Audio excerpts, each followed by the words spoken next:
yóò sì pẹ́ rẹ̀ the kéke. desire of the wicked shall perish. Nítorí pé èrò àìfẹ́ inú àwọn èèyàn búburú yóò Because ṣèṣì. of the vineyard of Naboth, Nítorí Ahab ọ̀gá will àjàrà not leave. Nábótì, Áábù ọ̀mọ̀lẹ́sùn. maybe your neighbor, God has done something for you that is making the enemy angry. Bóyá ní agbègbè rẹ Ọlọ́run so nǹkan fún ọ tó mú kí wọ́n máa bí àwọn ọ̀tá rẹ.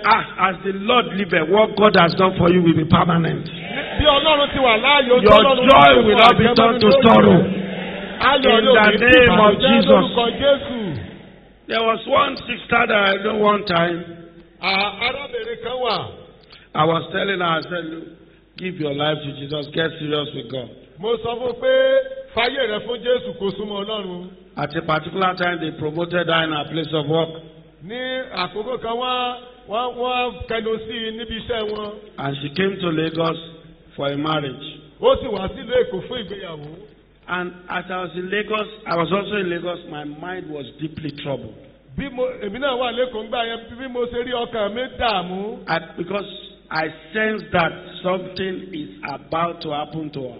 Nítorí pé mo tàn mọ́ rẹ̀ mo rí nínú It's ọkàn mi like pé nǹkan her kan fẹ́ life ṣẹlẹ̀ is sí. melting away. Ó dàbí ẹni pé ìyè rẹ̀ ti ń yòrò lọ. I called her on phone. I said, please, you need to see me immediately. Mo pè é lórí fóònù mo ní yára rí mi kankan. I called her. Mo pè é. Very nice person. Ẹni yẹn dá èèyàn You dáadáa can ni. never see her angry, to be angry with. No matter what you say to her, she will just be laughing. Kì í bínú ni. Mi ò tí ì rí bí tó ti bá èèyàn bínú rí. I said, come. Mo ní wá. I said, I will come, I will come. Ó ní mò ń bọ̀. I said, number two, Mo ní èkejì. when we are going to Abuja, you must go with us. Nígbà tá a bá ti ń lọ sábùjá o gbọ́dọ̀ tẹ̀lé wa. Because I want to see the devil that will kill you in the vehicle that I am. I Nítorí didn't pé- tell her that, but that's what Èmi ò sọ yẹn fún mo ti ń sọ́nù ọkàn mi pé mo fẹ́ wo èṣù náà tó máa pa ẹ́ nínú ọkọ̀ tí She mo said, bá I'm wọ̀. coming, I will come, I will Ó come. pé mò ń bọ̀. She didn't come. Kò wá o. We went to Abuja without her.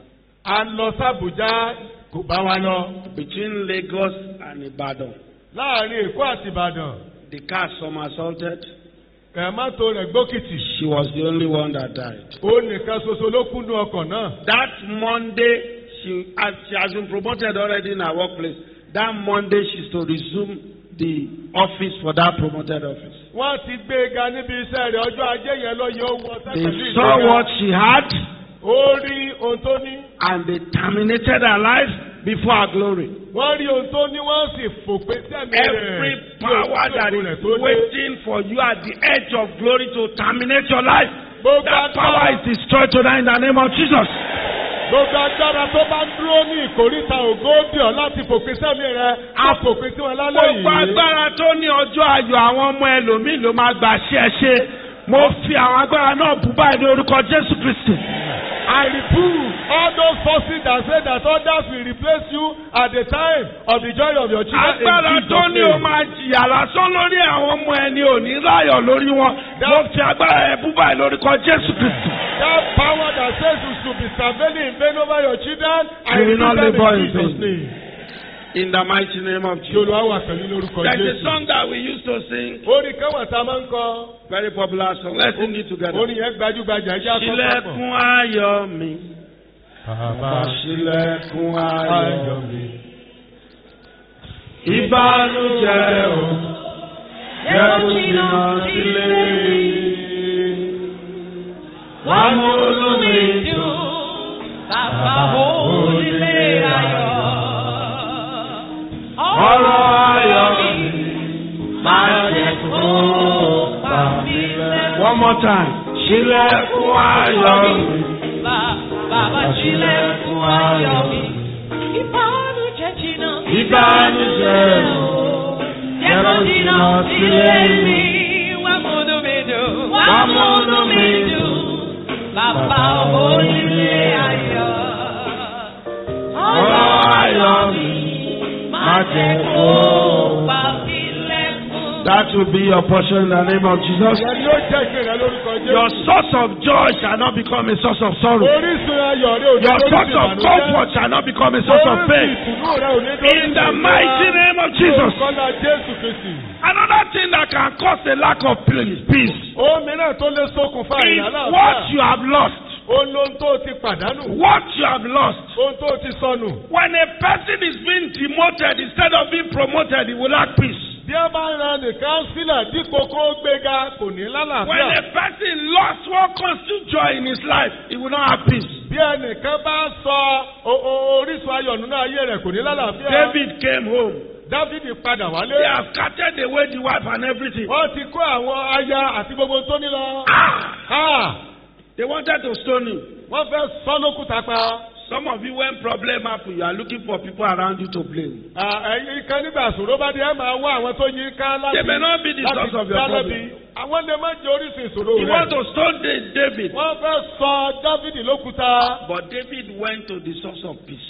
Ṣùgbọ́n Dávidi lọ sí orísun He àlàáfíà. went directly. Ó lọ tààrà. The Bible says David inquired of the Lord. Bíbélì sọ pé Dávidi sì Shall I béèrè lọ́wọ́ pursue Ọlọ́run. them? Ǹjẹ́ kí n God lépa? said, pursue, for you will doubtlessly recover all. Ọlọ́run sì sọ fún pé kó lépa nítorí pé ó máa And he gba gbogbo ẹ̀ recovered padà. everything. Ó sì rí gbogbo nǹkan gbà padà. The men of David, they wept till there was no strength in them. Àwọn èèyàn Dávidi tó wà pẹ̀lú ẹ̀ wọ́n sunkún títí ò fi sí okun kankan nù wọn mọ́. Some of you have been weeping secretly. Àwọn kan nù yín ẹ ti ń sunkún You kọ̀kọ̀. are able Ẹ to ti ń sunkún manage ní your kọ̀kọ̀. pain. Ẹ ti ń gbìyànjú láti When you come out, you are laughing. People don't know you have láti problems. pa ìṣòro yín mára tí àwọn èèyàn bá rí ìwọ̀n òní mà pẹ́ ní ìṣòro. Tonight, Lálẹ́ yìí, that weeping is terminated.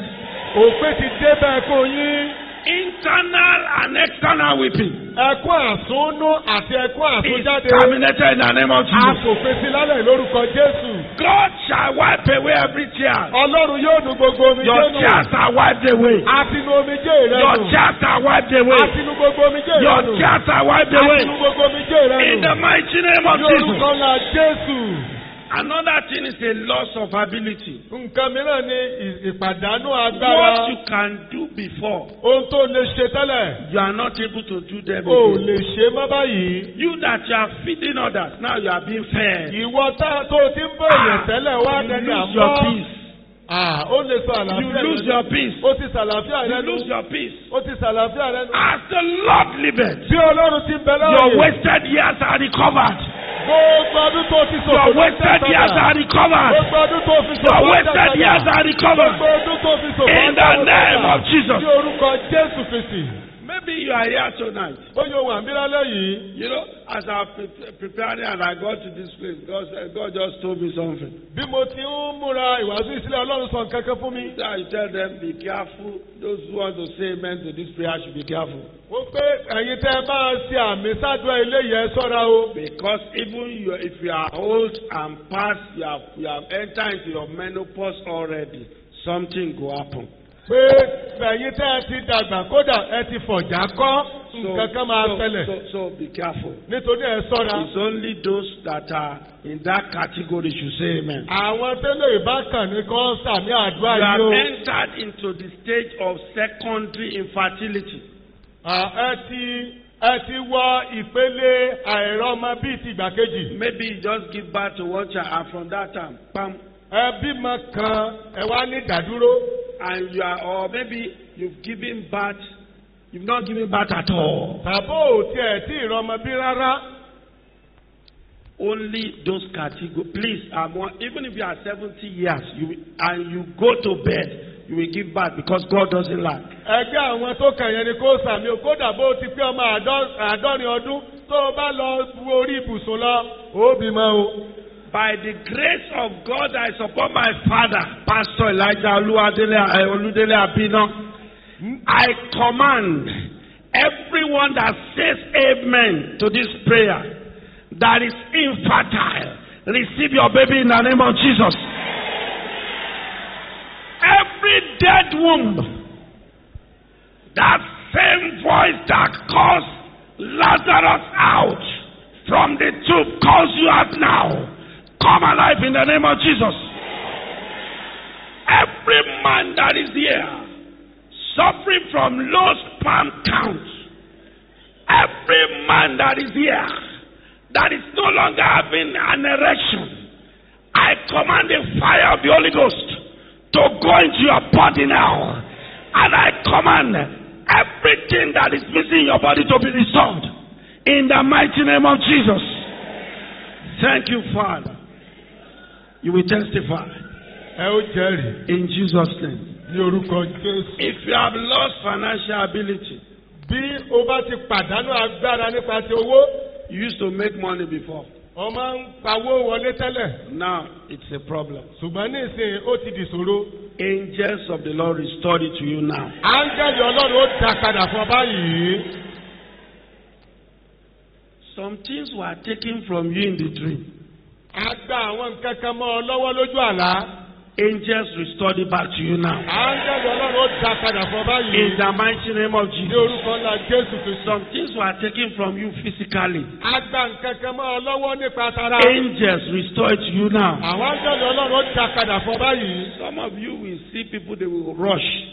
Àwọn They will tó rush. rí àwọn èèyàn wọ́n sáré They will rush to take what they have collected from you. They will rush to give you back. Wọ́n á yára kankan láti dá gbogbo tẹ́sí In gbà the lọ́rẹ̀ name of padà. Jesus. Ní orúkọ Jésù. So whatever good things you have lost, Ohun rere yòówù tó bá ti pàdánù. it is your time of collection. Àkókò ìgbàpadà rẹ̀ rèé. Another thing that can cause lack of peace is what you have done. Ohun mìíràn tó lè ṣokùnfà ìlàlàáfíà ó ní ohun tó o ti ṣe.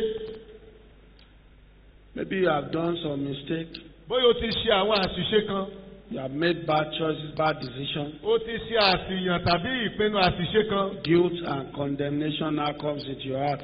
Ẹ̀bi àti ìdálẹ́bi ọkàn wá wọnú ayé rẹ báyìí. Go to Jesus. Tọ̀ Jésù lọ. He will turn your life around. Yóò yẹ ayé rẹ padà. Maybe today your life is being defined by a single mistake. Bóyá ìṣòro kan ṣoṣo ló ń yọ ayé rẹ lẹ́nu. David made one mistake, Dáfídì ṣe àṣìṣe kan ṣoṣo. but he went to God Ṣùgbọ́n tọ̀ Ọlọ́run lọ. and God rewrote his destiny. Ọlọ́run sì tó kádàrá In rẹ̀ the kan. mighty name of Jesus. Ní orúkọ ńlá Jésù. Every life that is defined by a mistake, Gbogbo ayé tí. receive your liberty now in the name of Jesus. Ẹ gba òmìnira yín lórúkọ The Jésù. grace to always stand firm and to never fall again comes upon you in the name of Jesus. Agbára àtórí ọ̀fẹ́ láti dúró ṣinṣin tó fi ní ṣubú And lọ́kọ̀ because wọnú of our ayé rẹ time, lórúkọ let's just Jésù. wrap everything up. What you are going through can cause a lack of peace. Ohun tó ń là kọjá ó lè ṣokùnfà Affliction àìlàáfíà. can cause a lack of peace. Ìdààmú lè ṣokùnfà Wrath àìlàáfíà. of the wicked can cause a lack of peace. Ìbínú àwọn ọ̀tá ó lè ṣokùnfà Our father, àìlàáfíà. Evangelist Sade he said, if there is poverty in the life of a person, he said he will be stealing small. Bàbá wa Fáládé wọ́n ní tí òṣì bá wà ní ayé ẹnìkan yóò máa ṣàfọ́ọ́rá. He said he will be. That's why the Bible says, the rod of the wicked Ìdí nìyẹn tí Bíbélì sọ pé ọ̀pá àwọn èèyàn must búburú. not rest upon the lot of the righteous. Let the righteous put forth his hand unto iniquity. Kí ó má ṣe bàlẹ́ ìpè àwọn olódodo kí olódodo kó má bàa ṣe fi ọwọ́ rẹ̀ ní Anything that ẹ̀ṣẹ̀. makes you to begin to consider sin as an option Ohunkóhun tó lè débà tó lè máa mú ọ lérò pé ẹ̀ṣẹ̀ ní ọ̀nà àbáyọ. is the rod of the wicked. Ọ̀pá àwọn èèyàn búburú ni. You have been in the marriage for so long and there's no child. You say, let me go and try that man. O ti gbéyàwó fún ọ̀pọ̀lọpọ̀ ọdún kò sì sọmọ oníjẹ́ lọ dán ọkùnrin yẹn wò. Maybe it's my husband that is bad. He's way fatter. Bóyá ọkọ mi ló ní Or you sòrò. are the husband. You say, let me go and try another day. Jẹ́ kí n lè lọ dán yẹn wò. People that are selling amala, that's the one you want to jump on. Àwọn ìyá alámọ̀là lọ fẹ́ That lọ́gùn. will not be your portion in the name Ìyẹn ò of lè Jesus. jẹ́ pèsè lórúkọ Jésù. So what you are going through, Ohun tó ń là kọjá. perpetual problem, Ìṣòro àbàyàtà ń dí. can also cause it. Ó lè ṣokùnfà rẹ̀. Jeremiah 15:18. Jeremiah orí kẹẹ̀ẹ́dógún He ẹsẹ̀ said, why kejìdínlógún. is my pain perpetual? Ó ní wípé kí ni ìṣòro mi? Kí ló And dé my tí ìṣòro mi kò wound fi sàn? incurable, which refuses to be healed. Tí ọgbẹ́ mi sì kọ̀ láti san. You say, I've gone to this program, Ó pé mo ti dé inú ìpàdé eléyìí. nothing happened. Kò sí nǹkan tó ṣẹlẹ̀. I go to another program, Mo lọ sí ìpàdé mìíràn. nothing happened. Ohunkóhun ò ṣẹlẹ̀. I went to another Mo program, tún lọ síbi òmíràn. nothing happened. Ohunkóhun ò ṣẹlẹ̀. That is perpetual problem. Ìṣòro tó ti wà fún ìgbà pípẹ́ nìyẹn. Today, the God of heaven will embarrass that problem. Lónìí, Ọlọ́run ọ̀run yóò dojú ti ìṣòro yẹn. I was listening to my son in the Lord, Pastor Shegun Oje, was sharing with me Ọmọ mi nínú Olúwa olùṣàgùtàn the Ṣẹ́gun. testimony that happened where he just finished ministering in Ikorodu. Ẹ̀rí tó ṣẹlẹ̀ níbi ó ti ṣẹ̀ parí iṣẹ́ ìránṣẹ́ ní Ìkòròdú. And he said, one woman came and the woman said, I have gone, he mentioned the name of a very popular preacher in Nigeria. Ó wí pé obìnrin kan wá tó sì sọ fún un pé òun ti dé ọ̀dọ̀ ìránṣẹ́ Ọlọ́run kan tó gbajúgbajà ní orílẹ̀-èdè Nàìjíríà. He said he has even prayed for me.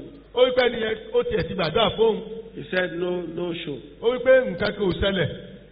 He said he wanted to, firstly he wanted to be afraid that. Ó But he bẹ̀rù. said, if someone call, let me pray for you. Ó ní ẹ̀rù kọ́kọ́ fẹ́ bà òun, òun wá tún tètè ìyá mọ́kàn lé, ó gbàdúrà fún. He said when he prayed, Ó wí pé nígbà tó ń gbàdúrà, immediately that problem goes. lẹ́sẹ̀kẹsẹ̀ ní ìṣòro yẹn lọ.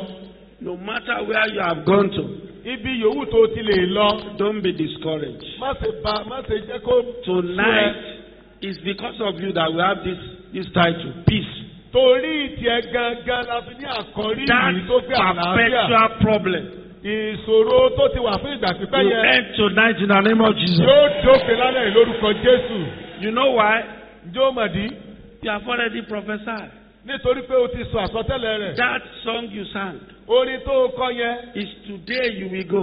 òní ló lọ. Not tomorrow. You Kì í problem of a sọ̀la. long time. Ìṣòro tó ti wà ìṣòro ọjọ́ David pípẹ́. already prophesied to Goliath before he cut his head. Dáfídì ti sàsọtẹ́lẹ̀ sórí ìgòlè So àti tonight, ìgòlè òkè orí ẹ̀. That problem is over. Ìṣòro yẹn ti dópin. Every power that reverses testimony in your life, Gbogbo agbára kágbára tó ń fa ẹ̀rí sẹ́yìn I ayé rẹ̀. challenge them by the power in the blood of Jesus. Mo pè wọ́n níjà pẹ̀lú agbára tó wà lẹ́sẹ̀ Tonight, Jésù. you are destroyed.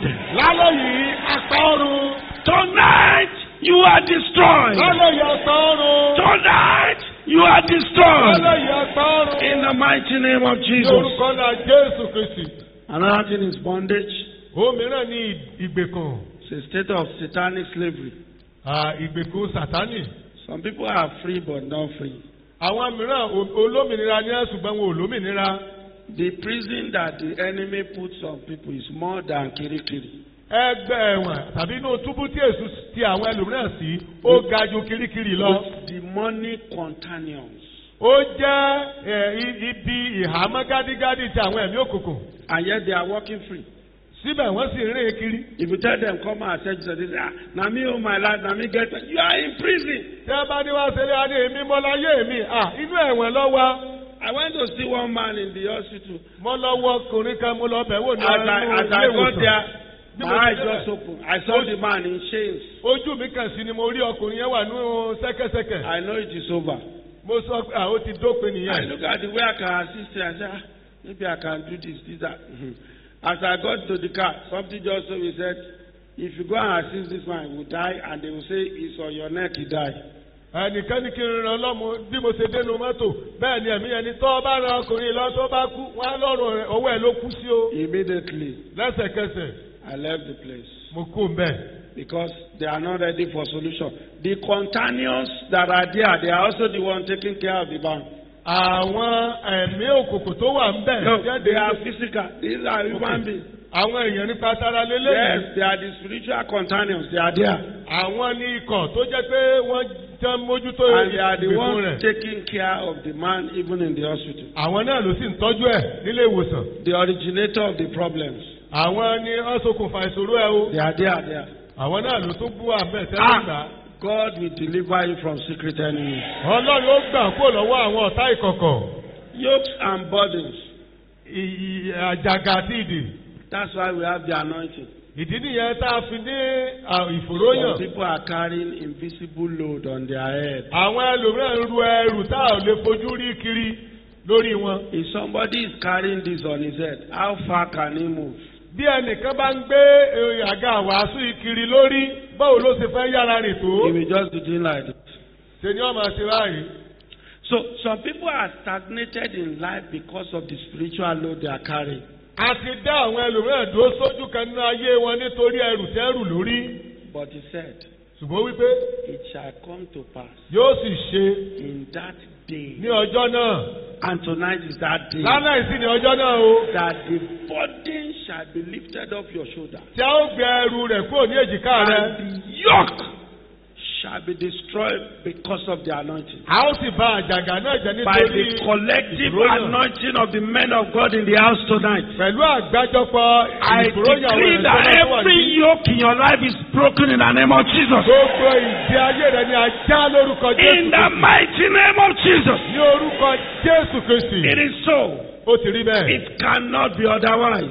Kò lè rí bá mi Storms hàn. of life can make you to lack your peace. Àwọn ìrúmi ayé ó lè gba àlàáfíà But the tó bá yẹ ní. master of the storm is also here. Ṣùgbọ́n o, ọ̀gá lórí gbogbo ìrúmi ayé ó wà níbí. I'd like you to say to the storms of your life, Mo fẹ́ kó o sọ sí ìrúmi ayé you rẹ storms of my life be still. pé ìwọ ìjì tó ń jà yìí You dákẹ́jẹ́. storms of my life be still. Ìwọ ìjì tó ń jà ní ayé mi In the dákẹ́jẹ́. mighty name of Jesus. Ní orúkọ ńlá Jésù Kristi. So finally, Lákòótán, peace is something that can be gained and can be lost. àlàáfíà jẹ́ ohun tá a lè rí gbà tí a sì lè sọnù. And that's why you have to maintain it. Ìdí nìyẹn tó o fi gbọ́dọ̀ pa á mọ́. Psalm 16:4 says, Orin Dávidi orí the karìndínlógún ẹsẹ̀ kẹrin sorrows wípé of those who hasten after other gods shall be multiplied. wípé ìṣòro àwọn tó ń tọ Ọlọ́run mìíràn lẹ́yìn yóò pọ̀ sí i, That yóò pọ̀ is, jọjọ. if their problem before is just like this, Tó bá jẹ́ pé kéńké báyìí ni ìṣòro wọn rí tẹ́lẹ̀. and they go after other gods, Tẹ́ wá ń tọ Ọlọ́run mìíràn lẹ́yìn. they will multiply it to be like this. Wọ́n wá pọ̀ tó àga àwásù yìí. So if you are seeking after, you have some secret charms, you say this one just in case. Tó o bá lóògùn tó ń fi pamọ́ tó ní àìsè mọ tó lè ṣẹlẹ̀. And you begin to keep that somewhere. Ọwọ́ bẹ̀rẹ̀ sí dọ́gbọ́n fìyẹn pamọ́ kọ́bẹ́kọ́bẹ́. God sees it where it is. Ọlọ́run ti rí níbi tó o fi sí. You are multiplying your sorrow. Ṣé ló ń sọ ìbànújẹ́ rẹ di pípọ̀ sí? Oh, you spend some time in the church, and after that you go to another place. Ó lo àkókò díẹ̀ ní ṣọ́ọ̀ṣì nígbà tó yá o tó bá bò míì lọ. Somebody in the church lost, there was a time that his parents were kidnapped. Ẹnìkan nínú ilé ìjọsìn nígbà tí àwọn gbéyàn ṣe gbé àwọn òbí rẹ̀ lọ. And one of the relatives went, he said, let's go and help you check it. There's one Baba somewhere, we'll check it for you and we'll be able to. Àwọn mọ̀lẹ́bí kan sì tọ́ wá jẹ́ àràn ọlọ́wọ̀ yá mú ọ jáde bàbá kan wà mí kan. He said, me, Ó ní èmi to follow you to where? kí n tẹ̀lé lọ bó. When I have my God. Nígbà tí mo ní Ọlọ́run mi. Never. Láéláé. Never. Láéláé. And God brought the parents out. Ọlọ́run sì mú àwọn òbí rẹ̀ jáde. When I was talking to him, he said, God said, he allowed that to happen because he wants to preserve the life of the parents. Ọlọ́run nígbà tí mo bá sọ̀rọ̀ Ọlọ́run sọ pé Ọlọ́run fààyè gbà yẹn láti ṣẹlẹ̀ torí kó fẹ́ dẹ̀ ní àwọn òbí rẹ̀ Because sí. during that period there's an evil. That time he has not seen the parents. He was telling me like this. He said because during that time there's an evil that is supposed to happen to them. Kò tí ì rí àwọn òbí rẹ̀ nígbà yẹn ṣùgbọ́n ó sọ pẹ̀lú ìgboyà pé búburú kan fẹ́ ṣẹlẹ̀ sáwọn òbí rẹ̀ nígbà yẹn ni Ọlọ́run fi pa á And mọ́. he said I will recover them. Ó ní owó ni wọ́n gbà. That's how you know somebody that is operating in perfect peace. Ibi ìgbà yẹn lẹ máa mọ ẹni tó jẹ́ pé àlàáfíà pípé olówó àánú ayé. And the hand of the Lord recovered the parents for him. Ọwọ́ Ọlọ́run sì fa àwọn òbí rẹ̀ yọ fún Everything un. you have lost, God will recover it for you. Ohunkóhun tó ti pàdánù Ọlọ́run yóò gbà padà fún ọ. Don't go after other gods. Má ṣe tọ Ọlọ́run mìíràn lẹ́yìn o. Don't mix anything. This God is too powerful. Ọlọ́run yìí lágbára púpọ̀ má da nǹkan míì He pẹ̀lú does ẹ̀. not need the help of any Kò child. nílò ìrànlọ́wọ́ oògùn kóògùn. Just relax on him. Ṣàgbẹ́kẹ̀lé. Rest on him. Gbẹ́kẹ̀lé. And he will never fail you. O kò sì ní já okulẹ̀. You must make your peace with God before you can have the peace of God. O gbọ́dọ̀ bá Ọlọ́run làjà kó o tó lè ní àlàáfíà Ọlọ́run. You cannot have his peace unless you have made peace with him. O ò lè lálàáfíà Ọlọ́run nù rẹ̀ àyàfi tó bá bá làjà. Until you accept the Prince of Peace into your life, you cannot have the peace that God gives. Ìgbà tó bá fa àyè gba ọmọ aládé àlàáfíà náà ọkàn rẹ ló tó lè ní àlàáfíà. If you are here tonight Tó bá wà mí lálẹ́ yìí. and you have not given your life to the Lord Jesus Tó o Christ, sì tí ì fi ayé rẹ fún Jésù Kristi Olúwa. you must do so before this service ends. O gbọ́dọ̀ ṣe bẹ́ẹ̀ ká tó parí ìpàdé yìí. This Osam, Ká tó parí Ósàmù yìí. I don't know the arrangement that is made, Mi ò mọ ètò tá a ti ṣe but I sílẹ̀. know you still be led to Jesus. Ṣùgbọ́n a mọ̀ pé a ó sì tún pè You ọ́ láti must fàyè do rẹ so. fún Jésù. O gbọ́dọ̀ ṣe bẹ́ẹ̀. In fact, you cannot be the beneficiary of any prayers that we are praying here if you have not given your life to Jesus. Kódà o ò lè jàǹfààní àdúrà yòówù tá a bá ń gbà níbí. Because the food of the children is for the children. Nítorí pé oúnjẹ rẹ̀ àwọn ọmọ ló wà fún. Only crumbs that you will see. Èérún nìkan ló máa rí gbà. And you don't want to go home with crumbs. Èmi ò sì fẹ́ kó o lọ lé pẹ̀lú èérún. Because crumbs cannot solve your problem. Nítorí pé èérún kò lè tán ìṣòro rẹ. Tonight, you must give your life to Jesus. O gbọ́dọ̀ fayé rẹ fún You are watching maybe on Facebook or wherever. You must give your life to Jesus tonight. Ibikíbi tó bá wà, o gbọ́dọ̀ fayé rẹ fún Jésù. That is when you can enjoy the peace of God. Ìgbà yẹn ló tó lè jẹ̀gbádùn àlàáfíà Ọlọ́run. He gave peace to Solomon. And all through the days of Solomon, there was no problem. Ó fún Solomoni ní àlàáfíà tó jẹ́ pé jákèjádò àkókò ìjọba rẹ̀ àlàáfíà. So how can we have this peace? We have accepted him into the Lord. Báwo ni so that our life, as our Lord and Savior. Àlàáfíà yìí nípa gbígba Jésù Kristi sínú ayé wa gẹ́gẹ́ bí Olúwa àti Olùgbàlà wa. Philippians 4:6-7 gives us some clue. Fílípì orí kẹrin ẹsẹ̀ ìkẹfà àti ìkeje sọ nǹkan kan fún wa. The second thing is that we have to be careful for nothing. Ohun mìíràn ni pé a ò gbọ́dọ̀ ṣe àníyàn fún ohunkóhun. The entire day of your life, days of your life. Ní gbogbo ọjọ́ ayé rẹ. God has gone through them. Ọlọ́run ti là wọ́n kọjá. He knows the beginning to the end, knows the end to the beginning. Ó mọ̀ wọ́n láti ìbẹ̀rẹ̀ títí dé òpin. So rest in him and relax in him. Nítorí náà sinmi lé kó o sì gbẹ́kẹ̀lé. The first thing he says, be careful for nothing. Ohun àkọ́kọ́ ni pé má ṣe àníyàn ohunkóhun. Be careful for nothing. Má ṣe àníyàn fún ohunkóhun. Because you have Jesus. Nítorí pé o ní Jésù. Be careful for nothing. Má ṣe àníyàn fún ohunkóhun. Fear opens the door for the enemy to come in. Ìbẹ̀rù máa ń ṣílẹ̀kùn fún ọ̀tá láti wọlé ni. Fear destroys peace. Ìbẹ̀rù ó máa ń ba àlàáfíà jẹ́. Be careful for nothing. Má ṣe àníyàn ohunkóhun. The second key there. Kọ́kọ́rọ́ kejì níbẹ̀. But in everything by prayer. Ṣùgbọ́n nínú ohun gbogbo nípa àdúrà. Prayer is the second key there. Àdúrà ni kọ́kọ́rọ́ kejì níbẹ̀. And tonight we pray. Lálẹ́ yà ó sì gbàdúrà. The third key is supplication. Kọ́kọ́rọ́ kẹta ni pẹ̀lú ẹ̀bẹ̀ ìsìpẹ̀. The fourth is thanksgiving. Ẹ̀kẹrin ó ní ìdúpẹ́. What is thanksgiving? Kí ni ìdúpẹ́? Every time you praise God or you are thanking him, you are forwarding an application for more. Gbogbo ìgbà tó bá dúpẹ́ lọ Ọlọ́run tàbí tó ń yìn ó mú àwọn ìbéèrè kan ò ń gbé àwọn ìbéèrè kan síwájú ní. Yorùbá people will say tàbá dúpẹ́ orí àná. Àárín mi. Yorùbá àárín tuntun mi gbà. Àwọn Yorùbá ní when you give thanks of what you receive, you will receive another one. So every time you are worshiping God. Ìgbàkúgbà tó bá ti ń jọ́sìn sí You are Ọlọ́run. applying for more. Ṣé ló ń béèrè sí? Oh, Father, even the things that you have not done yet. Kódà ohun tí ò tí ì ṣe. Father, I thank you because you have done this for me. Bàbá mo dúpẹ́ torí pé o ti ṣe eléyìí fún mi. I know that very soon there will be a manifestation. Mo mọ̀ pé láìpẹ́ jọjọ yóò farahàn. Jesus, before he called out Lazarus, he said, Father, I thank you always because you always hear me. Kí Jésù tó pe Lásárù jáde ó ní bàbá mo dúpẹ́ torí pé o máa ń gbọ́ ti èmi. Before he broke bread, he gave thanks. Kó tó bu àkàrà, ó dúpẹ́. That's a secret. Àṣírí rẹ̀ nìyẹn. Thank God, Father, I give you thanks. Bàbá mo dúpẹ́ lọ́wọ́ I rẹ̀. exalt your name. Mo gbé orúkọ rẹ̀ ga. All things are working for my good. Ohun gbogbo ṣiṣẹ́ pọ̀ fún rere mi ni. It's an application for more. Ò ń béèrè fún púpọ̀ sí ni. God does not listen to murmurings and grumblings. Ọlọ́run kì í fetí sí kíkùn In fact, àti he ìkùnsínú. was angry against the children of Israel because of that. Torí ìyẹn ló fi bínú sí ọmọ Ísírẹ́lì. I was listening to one man. He was just complaining before God. He said, Olúwa, èmi ló kọ́lé fún, èmi ló kọ́lé fún. Mo ń gbọ́ ọ̀rọ̀ àdúrà ọ̀nà ọkùnrin kan tó jẹ́ pé àròyé ló ṣe wájú Ọlọ́run. Olúwa, you are not built me a house. And he was just complaining. Ó kàn ń ṣàròyé ni.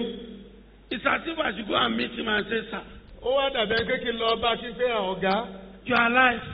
Ẹ wà láyé. God has not forsaken you. Ọlọ́run ò kọ̀ ẹ́ sílẹ̀. Praise him and see what will happen. Yìí kó wá ohun tó máa ṣẹlẹ̀. If you keep on complaining, you will be bitter against God. Tó bá jẹ́ pé àròyé ló ń ṣe ń gbogbo ògbà, inú máa fi ẹ̀sọ́ Ọlọ́run ni. You will think that God hates you. Ó máa lérò pé ṣe lọ́lọ́run kórìíra rẹ. God doesn't hate you. Ọlọ́run ò dẹ̀ kórìíra rẹ. He loves you very Ó much. fẹ́ràn rẹ jọjọ. He loves you very much. Ó fẹ́ràn rẹ So- púpọ̀. Continue to thank him. Nítorí náà máa dúpẹ́ lọ́wọ́ ẹ̀. Habakkuk said, though the fig tree refuses to blossom, Ábákùkù wípé bí èso àjàrà àbí he àjàrà kò said, tiẹ̀ rúwé. yet will I praise thee. Síbẹ̀ èmi ó máa yìn ín. So you begin to praise him. Nítorí náà bẹ̀rẹ̀ sí máa And yìn ín. as you do so, he makes himself strong Ó on bá your ti behalf. ń ṣe bẹ́ẹ̀, ó máa fara rẹ̀ nú ayé The rẹ̀. sixth one is obedience. Ẹ̀kẹfà ní ìgbọràn. Those are 7 keys. Obedience. Ẹ̀nú kọ́kọ́rọ́ méje ìgbọràn ní Psalm kẹfà. 119, 165. Orin Dáfídì orí kọkàndínní ọgọ́fà Great, ẹsẹ̀ ìkarùn-ún great ní peace ọgọ́jọ. have they which love thy law, Ó wí pé àlàáfíà pípé ni àwọn tó fẹ́ òfin rẹ̀ and ní. nothing shall offend them. Òun kò sì sí ìkọ̀sẹ̀ kan fún wọn. That's another dimension of peace. Great peace. Ìpele àlàáfíà ńlá mìíràn nìyẹn. There are some places where you enter, you just feel peace there.